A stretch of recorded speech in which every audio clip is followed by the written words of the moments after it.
ജനങ്ങളുടെ അന്നം മുട്ടിക്കുന്ന സമര രീതികളിൽ നിന്ന് റേഷൻ വ്യാപാരികൾ പിന്മാറണമെന്ന് ഭക്ഷ്യവകുപ്പ് മന്ത്രി ജി.ആർ. അനിൽ. വ്യാപാരികൾ ഉന്നയിക്കുന്ന പ്രധാനപ്പെട്ട 2 ഡിമാൻഡുകൾ കേന്ദ്ര സർക്കാരിനെതിരെയാണ്. മറ്റാവശ്യങ്ങളിൽ ധനമന്ത്രിയെ കൂടി പങ്കെടുപ്പിച്ച് ചർച്ചയ്ക്ക് തയ്യാറാണെന്നും മന്ത്രി അറിയിച്ചു. ഈ മാസം 27 മുതൽ റേഷൻ വ്യാപാരികൾ അനിശ്ചിതകാല കടയടപ്പ് സമരം പ്രഖ്യാപിച്ച സാഹചര്യത്തിലാണ് മന്ത്രി ജി.ആർ. അനിൽ മാധ്യമങ്ങളെ കണ്ടത്.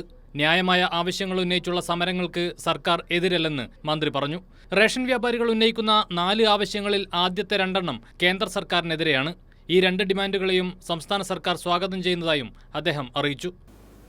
റേഷൻ വ്യാപാരികൾ സമരത്തിന് ആധാരമായി ഉന്നയിച്ച 4 പ്രധാന ഡിമാൻഡുകളിൽ 2 കേന്ദ്ര സർക്കാരിനെതിരെയുള്ളതാണ്.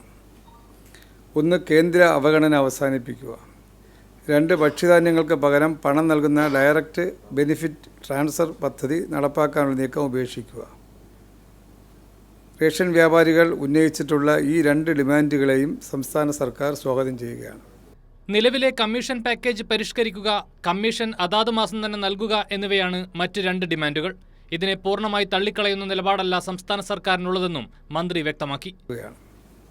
1 കിൻഡൽ ഭക്ഷ്യധാന്യ വിതരണത്തിനായി റേഷൻ വ്യാപാരികൾക്ക് നിലവിൽ ലഭിച്ചു വരുന്ന ശരാശരി കമ്മീഷൻ 300 രൂപ വേണം. ഇത് രാജ്യത്ത് നിലനിൽക്കുന്ന ഏറ്റവും ഉയർന്ന കമ്മീഷൻ നിരക്കാണ്. 53.5 രൂപ മാത്രമാണ് കേന്ദ്രം അനുവദിക്കുന്നത്. ഏകദേശം 247 രൂപ നൽകുന്നത് സംസ്ഥാന സർക്കാരാണ്.